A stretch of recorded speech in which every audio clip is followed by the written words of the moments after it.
Les forges de Bologne, un savoir-faire historique, 750 salariés, tous très attachés à leur usine, mais des équipements vieillissants, des outils cassés et des clients qui n'avaient plus confiance.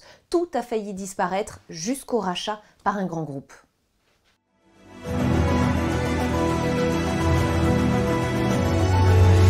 Une usine sauvée, c'est bien sûr une merveilleuse nouvelle pour tous les employés et même pour toute une région. Mais ce que montre bien le documentaire de Marika, c'est que cela ne se fait pas sans bouleversement profond pour les salariés. Parlons de l'arrivée des robots, par exemple. Donc on sait déjà que ça va coûter cher en remise à niveau. Ça c'est très clair, ça on le voit tout de suite. Tout ce qui pouvait casser, c'est cassé. Et on a mis plus d'1 an avant de commencer à avoir moins de crises comme ça. Donc les forges de Bologne ont été au bord de l'extinction au moment où on les a rachetées.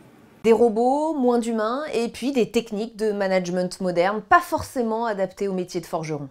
Le robot n'est pas syndiqué. C'est pour ça. Il se plaint jamais le robot.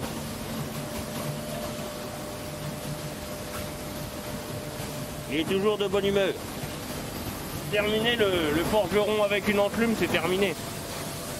Maintenant, il faut être un peu technicien, il faut être roboticien, automaticien, savoir un peu tout faire. C'est le forgeron 4x0. Alors ils ont été sauvés, certes, ces salariés des forges de Bologne, c'est une renaissance, mais dans la douleur. À un moment, ça a même fini par craquer, par déboucher sur une grève. Le film montre bien les difficultés, les tensions entre les salariés et leur direction. Nous, on est dans la production, donc on emmène notre savoir et tout ça, mais par exemple, si on a une question à demander à notre manager, il ne saura pas nous répondre au niveau technique. Après, alors qu'avant, on demandait à notre chef ou à notre responsable, il savait, il était capable de prendre les pinces et de nous montrer comment il fallait faire. À l'heure d'aujourd'hui, nos responsables, ils savent pas tenir une pince, quoi.